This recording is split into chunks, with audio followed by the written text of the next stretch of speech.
everybody began to be aware of what each other was doing. The other thing we did is, in the very end, is we brought in one person to coordinate the whole drilling process, drill process coordinator.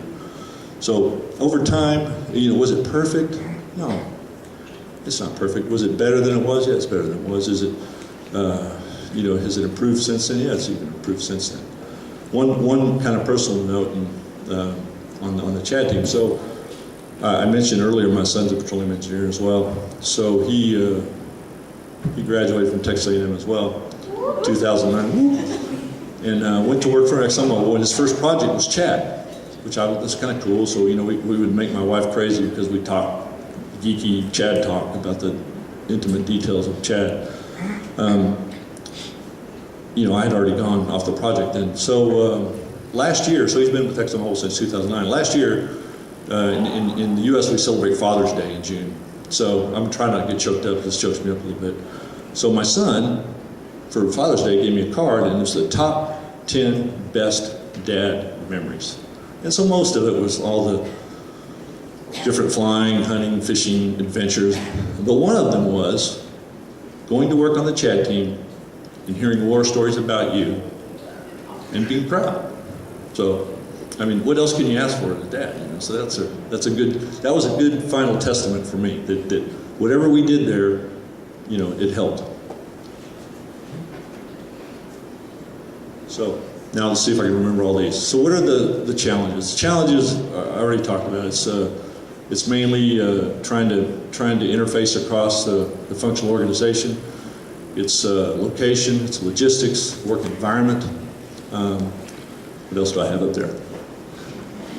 Management commitment's pretty important. Team commitment's important. You also have some old habits. People come in with old habits. People have different attitudes. So those are the things you have to overcome.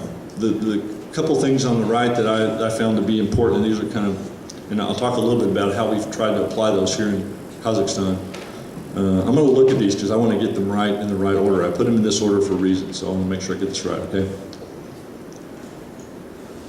Clear common objectives are so important, and the second point is even more important, is to recognize progress, recognize achievements. You have to, for your team to stay motivated, and for you to as a manager, for you to feel satisfied with what the team's doing. Create and maintain line of sight. Line of sight's kind of thing ExxonMobil talks about. Other companies have versions of that. We talk about a lot with our team here. It's just trying. Bottom line is trying to understand how each employee, the value of the work they do, and how it fits into the bigger project, to the bigger picture for the company, and helping them understand how all that works. And it takes a commitment from the management team to make this work. Create and maintain a positive work environment. This is also important. So this is you have to create a work environment where people feel free to collaborate. They don't have to worry about it. If they call somebody call the engineering, or they call somebody in the operations group, that's what you want them to do. You encourage them to do that. They have to feel free to do that. They also have to feel free to share ideas with you and with their team, and that they're not going to be chastised for that. That they'll be listened to. And it takes a while to create that kind of environment. Constant and open communication is important. Co-location when possible. It really helps to be in the same place. It doesn't have to be, but it really, really does help. Management and team commitment. I want to talk about this one for a while because this one's really important to me. It's team commitment. Team commitment. How do you get teams to be committed? I mean, there are different ways. I personally think, and this may be where I differ from some people in management, I think you really have to care about people. I think you have to genuinely care about them. You can't fake this. If you fake that you care about somebody, they're going to see right through it.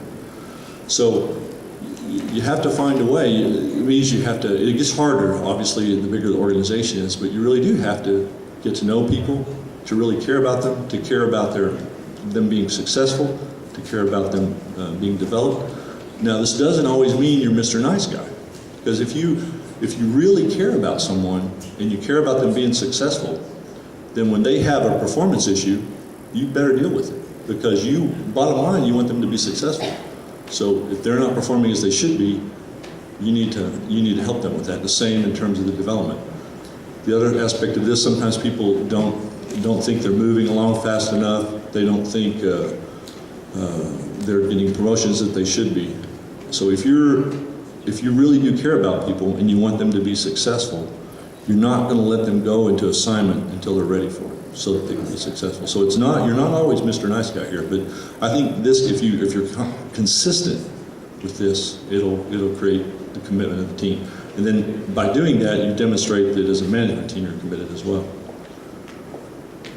Maintain line of sight, cross-functional collaboration, trusting people and giving them the benefit of the doubt. We talk about this a lot in my management team, and we don't joke about it, we take it seriously, but we call each other when, hey Doug, you're not giving him the benefit of the doubt. And you preach that we should give everybody the benefit of the doubt. So it comes back to haunt you. What does that mean? I was talking to one of my friends the other night at Kazakh National, and very good English, but had never heard this term, benefit of the doubt.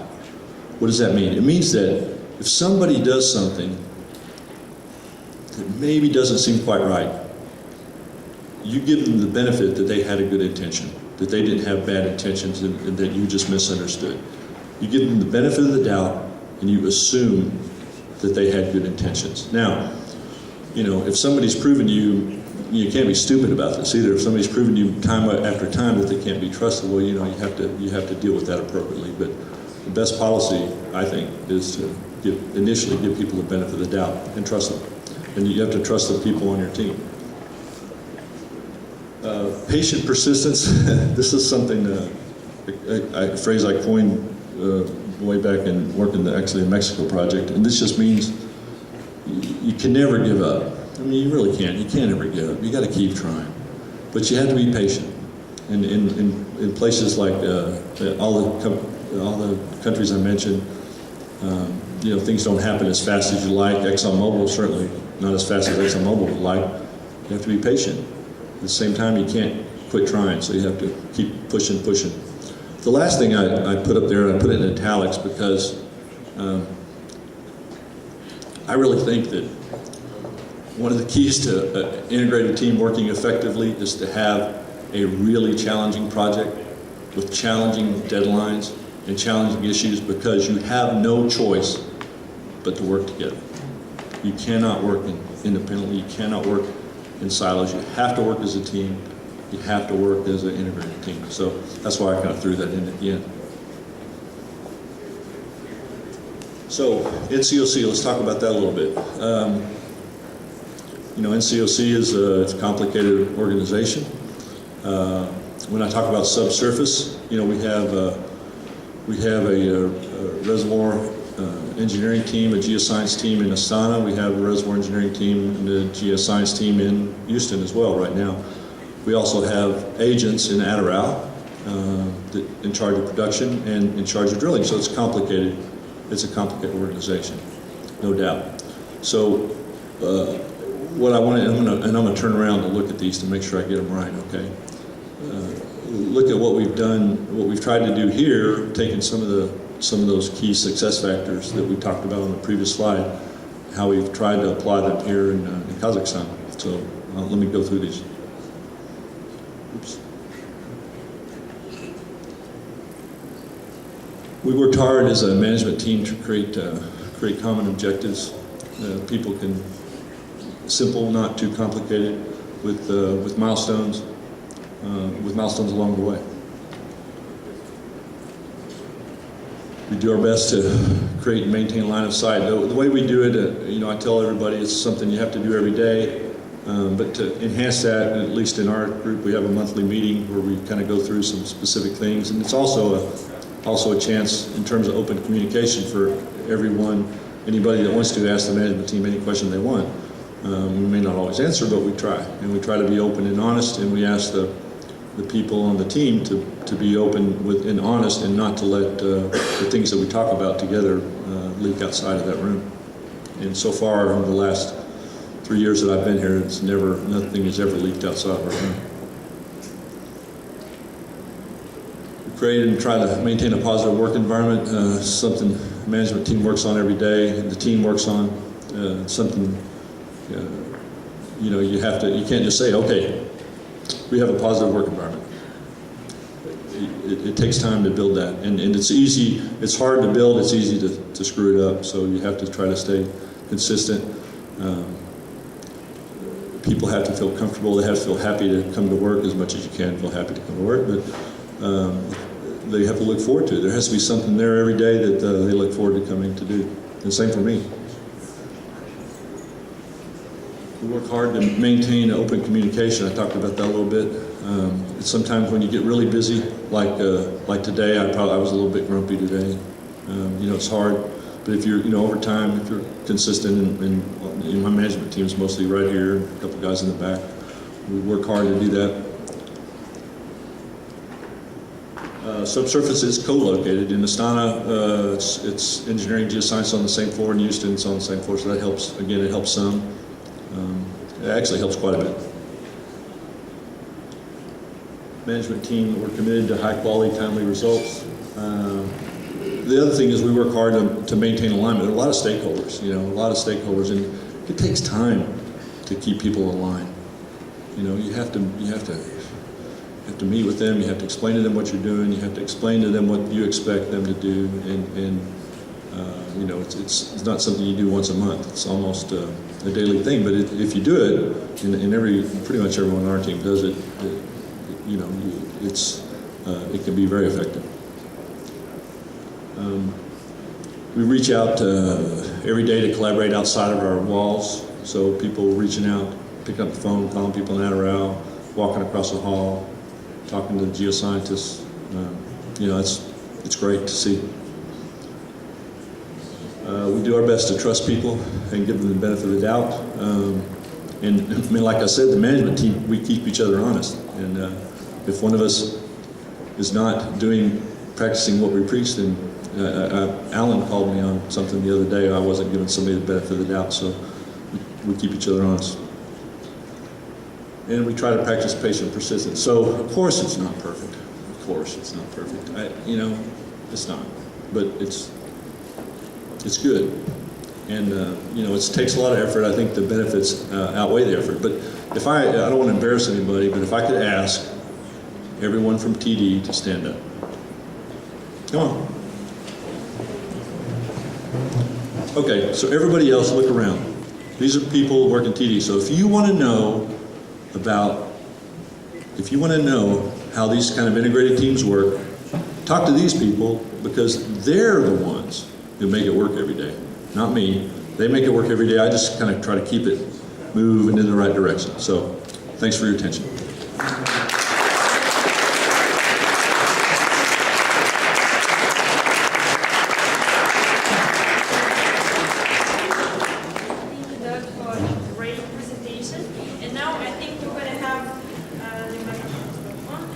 Now we're going to have a 10 minutes Q&A session, and if you have questions, just raise your hand and I will come. Ruslan Alisov, KPOPV. So one tricky question here. So who should be the head of the integrated team? Just put together the team. It depends on the decision too. What I ask my guys whenever they come to me with something, I always say to them, "What's your recommendation?" They put something and say, "Make a decision." I say, "No. What's your recommendation? What have you thought about?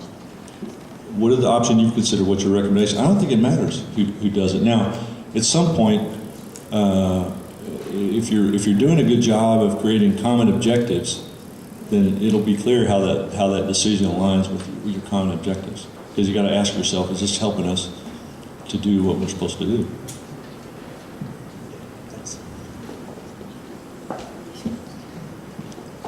More questions?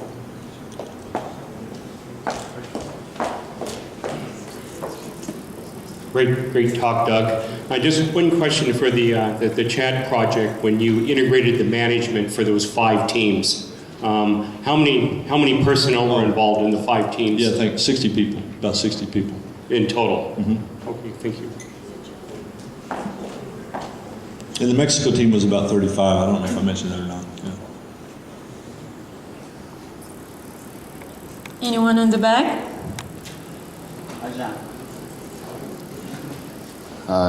Just one question. In the slides, you are always speaking about the integrated team between the different disciplines. So I see that it's maybe sometimes easy when it's in the one company, for example, in ExxonMobil. Sure.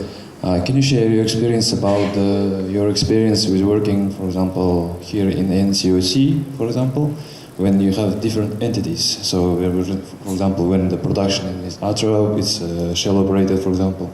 When you have subsurface, ExxonMobil operated, and drilling operated by Kisio. And can you share the maybe issues around that and how you solved some of them? Just sharing experience. Yeah, I don't know that we've solved them all, but it's where alignment becomes pretty important. It takes a lot of time. Gosh, it takes a lot of time. I mean, ask my guys. So, you know, it takes usually if it's we'll say between we have a group in Astana called IPO. They're the integrated production organization, and when it comes to managing the field, they have a responsibility for the day-to-day operations of the wells. We have responsibility for the medium-term, long-term decisions. We own the reservoir management plan. They implement it. So it takes a constant effort to keep aligned and to communicate. And what Slavko and his team do, they have weekly or maybe twice a week teleconferences. They have monthly meetings. I mean, you just have to get together face-to-face sometime. And what you find out, as long as you have common objectives, I mean, pretty much everybody wants to do a good job. They want their project to be successful.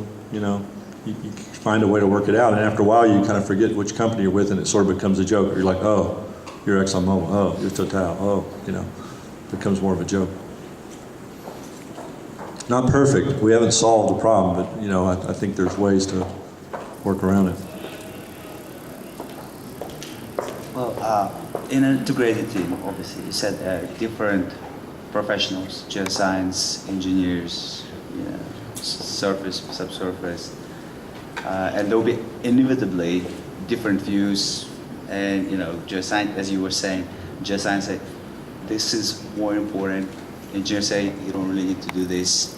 So you, as a management team, how do you resolve this kind of issues and make sure that that line of sight is seen? Yeah, no, it's good. That's where it takes, I go back to clear common objectives. If you have clear common objectives, like we did in the Mexico project, was a depletion plan. So when it came to, you know, churning on one little detail of the geologic model at some minute scale that wasn't even going to matter when you scaled it up, you have to prioritize.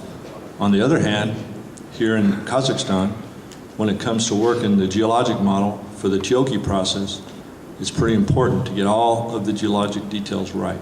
So it depends on the objective. And I guess another question, you mentioned some of the keys to success. What, in your opinion, what is the main barriers to success in an integrated team? Yeah. I mean, I listed some of them up there. You know, it's, I think work environment's one. The functional organization can be a barrier if you're not careful. I think it's probably, it boils down to management commitment and team commitment. If people aren't committed, if the management team's not committed and if people aren't committed, it's pretty hard to make it work.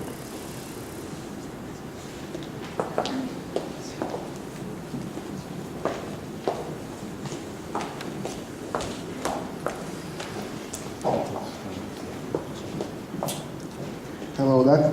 You have mentioned about one of the challenges that you have met is the attitude of your team members. And also you have mentioned about the ways to encourage them, like create a good atmosphere and so on. What did you do in cases when your attitude and your work wasn't effective on your team members? When my attitude wasn't effective, or when the team? No, I mean when you tried to do something and it wasn't done. When, you know, when some, I'm sorry, I'm just trying to make sure I understand the question. Yeah. So when someone on the team didn't buy into the program or didn't work properly or wasn't involved. Yeah. Those are tough issues. So again, depending on, go back to for a minute, go with benefit of the doubt, what's the problem? Is it really a problem, or is it just a misunderstanding? Ultimately, if there's a performance issue, you have to address it. And if someone's not performing as they need to, then you have to think about, okay, what's best for them, what's best for the team. So that's where it really becomes tough, because if you really care about them, then you want what's best for them. You want them to be successful. It might be best thing for them, if they're not performing well on your team, might be to put them somewhere else where their capabilities are better used.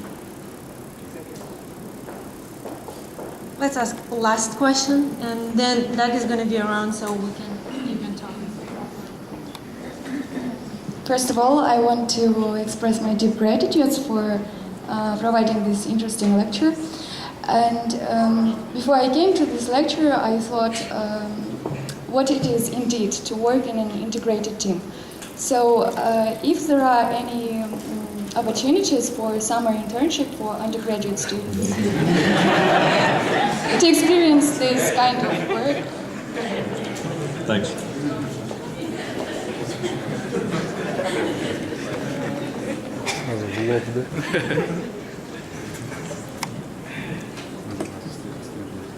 Okay, I'm off the hook. Thanks. I kind of respond to that question, as the sponsor tonight. So, if some people are interested in employment, not just for ExxonMobil, but one suggestion is that most of our major companies have a website, and there is also on the website, kind of a place where you can sign up and post your CV for employment. Unfortunately, we don't have chip in Kazakhstan, at least for ExxonMobil, but you can always go to the website. But just in conclusion, I wanted to make a couple of comments on Doug's presentation. And thank you, Doug, absolutely great presentation. It's a bit of maybe a bit of unusual presentation, in the context of SPE, where you would probably expect to hear about a more technical topic. But what Doug talked about, I think is very important, and I see a lot of young people in the room, and I know some of you are still at university. And this concept of working in team is very important to the success of any industry or organization. And if you are at university, your professors, give you assignments, team assignments, or small project. And that is something that is really important, because that's where you start learning about working in teams. And later on, like talked about today, it is important, and it is the way you are going to have to work to be successful. And then the other comment I wanted to make is, Doug gave you a management perspective. He talked about how the business can be successful, and what it takes for the management to be successful in project, in oil and gas development, or frankly any other industry. It's working in team and integrated team. But there is an aspect of that which is important to each one of us, is our own success, okay, as an individual, as a professional, depends on the success of a team. And the success of a team depends on each one of us. So we can look up at the management to provide, the right work environment, to set the line aside, to provide the incentive. But it's also incumbent to us to be able to work and to make the team successful, to interact, challenge our colleagues, to adopt that approach, and that's something that you can start learning in university. So that's just what I wanted to share with you. Thank you very much.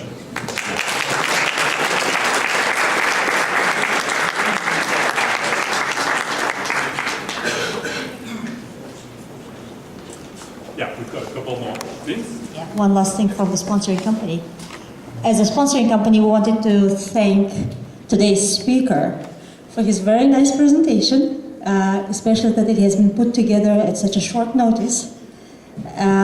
This is a very nice book about Kazakh yurt in 3 languages, a gift edition, which one day you will live Kazakhstan eventually, and I hope it will be a nice reminder for you of the days you spent in our country. Thank you, Doug, for the presentation.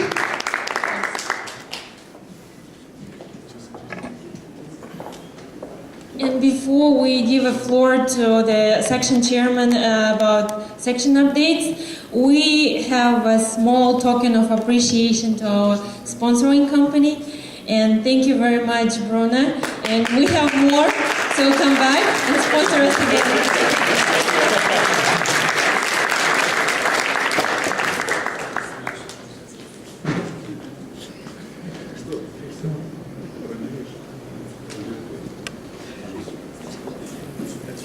Good evening, everybody.